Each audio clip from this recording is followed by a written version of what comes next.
My name is Perry Hoffman, and I am president and co-founder of the National Education Alliance for Borderline Personality Disorder. It's now my deepest pleasure and honor to introduce Dr. Marsha Linehan. Dr. Linehan is a professor of psychology at the University of Washington, and I think it would be fair to say that she revolutionized the disorder with her treatment dialectical behavior therapy. There are many thousands, millions perhaps of lives who've been changed because of dialectical behavior therapy, and many families also whose lives have been changed because now their loved ones have their lives back and are moving forward in their lives. I think it's also probably fair to say that Marsha is the only person in the psychiatric community, just like Oprah, that when you say Marsha, everybody knows.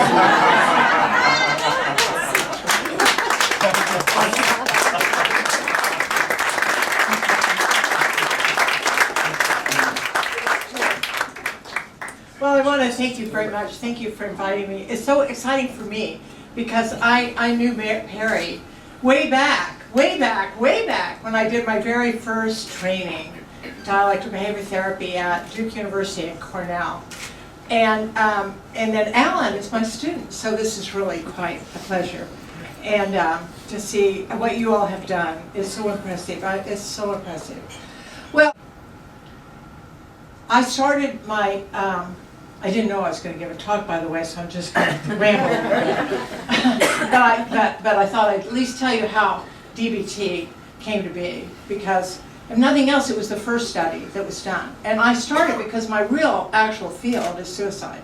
And I wanted it mainly because I wanted to treat the people whose lives were so terrible they wanted to be dead. So I thought, okay, that's what I'm going to do. So I wanted to treat suicide, but since I'm a scientist and I wanted to do a research trial, I was a behavior therapist, and believe me, no one believed in behavior therapy more than me. So I figured that I would just get a bunch of suicidal people and show that behavior therapy worked. So, but I was worried that I might not be able to show it, so I thought, well, I better get people who are really suicidal. So I called all the hospitals in town and I said, send me the worst. I want people who really try to kill themselves a lot, so I can show that I get them to stop trying to kill themselves or go down. So I said, okay, so they sent all these people in. I had no idea what I was doing. So the first thing that happened was the therapy was a catastrophic event. Mainly because behavior therapy is a technology of change, and it's very good as a technology of change with a person who's not terribly sensitive to being told that they need to change. But I had a group of people who I began to realize were incredibly sensitive to the fact that I was telling them that they should change. So as the treatment blew up, I started modifying behavior therapy. And fortunately, I had a team. I had a psychiatrist who was a colleague of mine who was working on my research, and a bunch of my graduate students, and they would watch me through the mirror. And I would go in and treat someone, and then I'd come out and they'd say, more of this, don't do any more of that, none of that, none of that. I said, okay, more of the good, less of the bad. And we figured out, I think, what was good and what was bad by whether the client quit talking, attacked me, walked out, or hid behind the chair.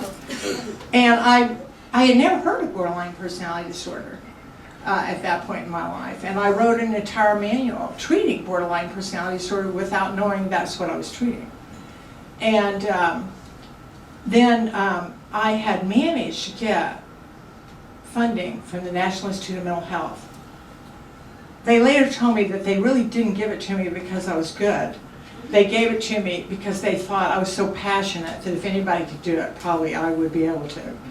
And so that's how I got the money. And the National Institute of Mental Health, by the way, in those old days, you could go and they really helped you. And you could go and you could talk to them and they'd rewrite your grant and tell you everything that was wrong with it, and you'd go rewrite it again, you could go back, you could have all these conversations, and it was really this unbelievably collaborative sort of event. And I owe an enormous amount of credit to the National Institute of Mental Health, who really taught me most of what I know about research. And so they gave me the funding. And so it was in this process that the treatment got developed. I did a randomized clinical trial, finally, funded by the National Institute of Mental Health, and went to publish it had it turned down and told that I should never resubmit again because I wasn't worth being published in psychiatry journals because I didn't know how to write. And I said, well, how about if I learn to write? How about if I get someone else to edit it? How about that? And they finally said, okay, we want to know the names of the people that read it because we don't want to waste our time anymore on your research. And so I sent it in, of course, and then I knew it was like being a bobo doll. You know, if you go down, you come right back up again. They pay attention. So when it got published, I wanted it published in psychiatry because I knew that only psychiatrists really cared about these people at that time because they were always in the hospital or the emergency room, so psychiatrists really cared. But outpatient therapists didn't care because they wouldn't treat them. And people won't treat suicidal people, and they often won't treat, as I'm sure all of you all know, people who meet criteria for borderline personality disorder. By this time, of course, I knew that they met criteria for borderline personality disorder. And so DBT, dialectical behavior therapy for short, called DBT, the reason it was called dialectical is because it's the synthesis of acceptance and change. And having all the change technology in the world doesn't help you if you can't radically accept the person in front of you.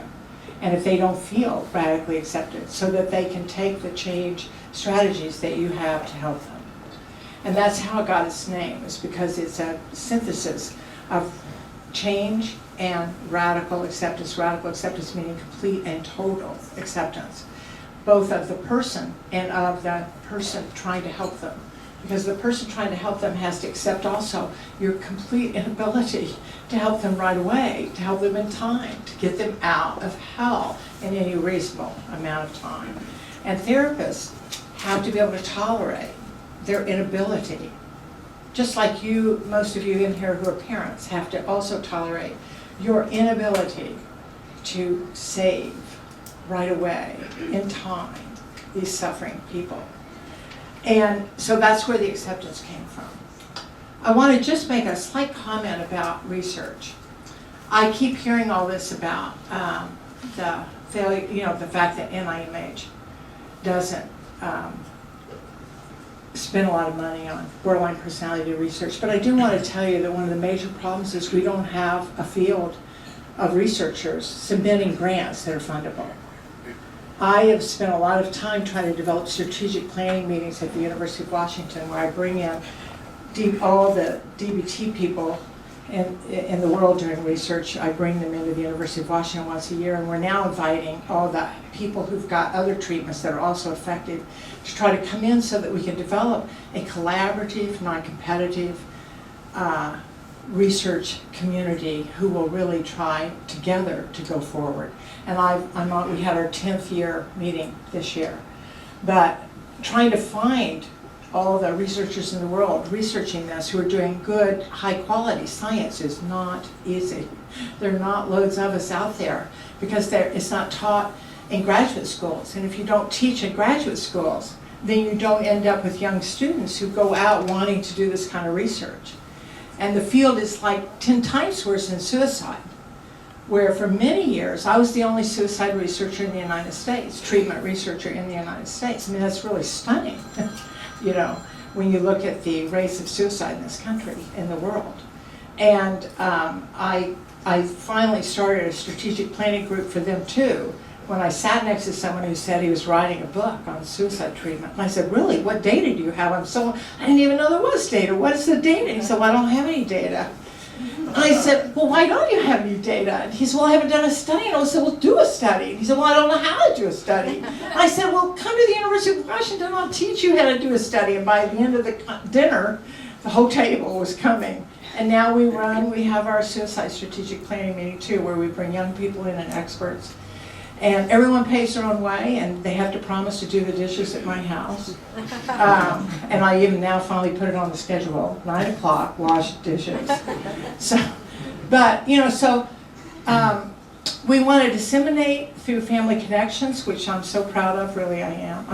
I am so proud of it, really, you all. So I am. It's just so wonderful.